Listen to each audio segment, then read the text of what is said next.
प्रभु आप लोगों के साथ हो और आपके आत्मा के साथ। संत मार्कुस के अनुसार पवित्र सुसमाचार। हे प्रभु तेरी महिमा हो। हेरोद ने अपने भाई फिलिप की पत्नी हेरोदियस के कारण योहान को गिरफ्तार किया और बंदी गृह में बांध रखा था, क्योंकि हेरोद ने हेरोदियस से विवाह किया था। और योहान ने हेरोद से कहा था, अपने भाई की पत्नी को रखना आपके लिए उचित नहीं है। इसी से हेरोदियस योहान से बैर करती थी और उसे मार डालना चाहती थी। हेरोद के जन्म दिवस पर हेरोदियस को एक सुअवसर मिला।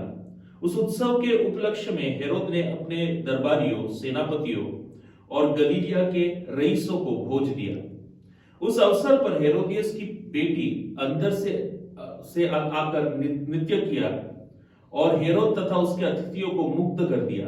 राजा ने लड़की से कहा, जो भी तुम चाहो मुझसे मांगो, मैं तुम्हें दे दूंगा। और उसने शपथ खाकर कहा, जो भी मांगो, चाहे मेरा आधा राज्य ही क्यों ना हो, मैं तुम्हें दे दूंगा।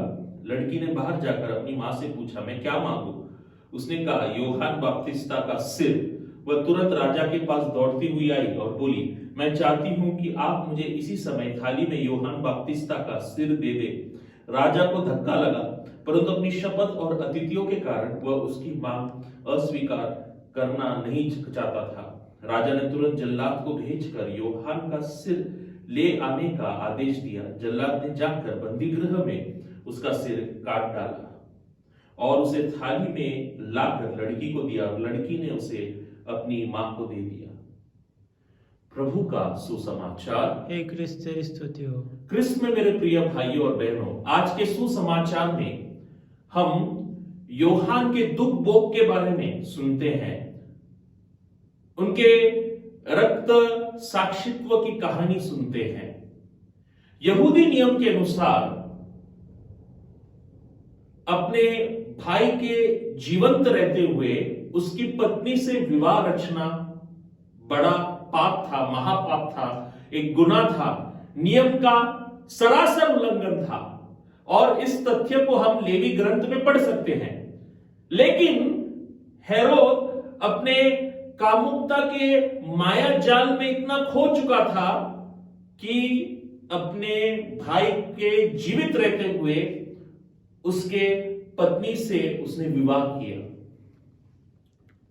और इसका विरोध केवल और केवल योहान ने ही किया,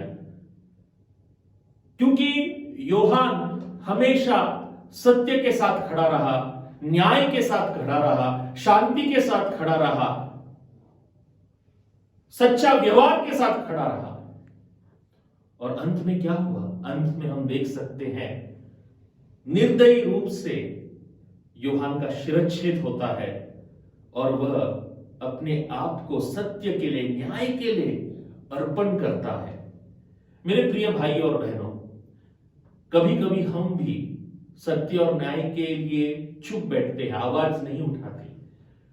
योहान का यह साहस, योहान का यह धैर्य हमें प्रेरित करती है कि यीशु क्रिस्त के सच्चे शिष्य होने के नाते हम हमेशा सत्य और न्याय के लिए खड़े हो जाए। क्या हम इसके लिए तैयार हैं? इस प्रश्न पर मनन करें। आमीन।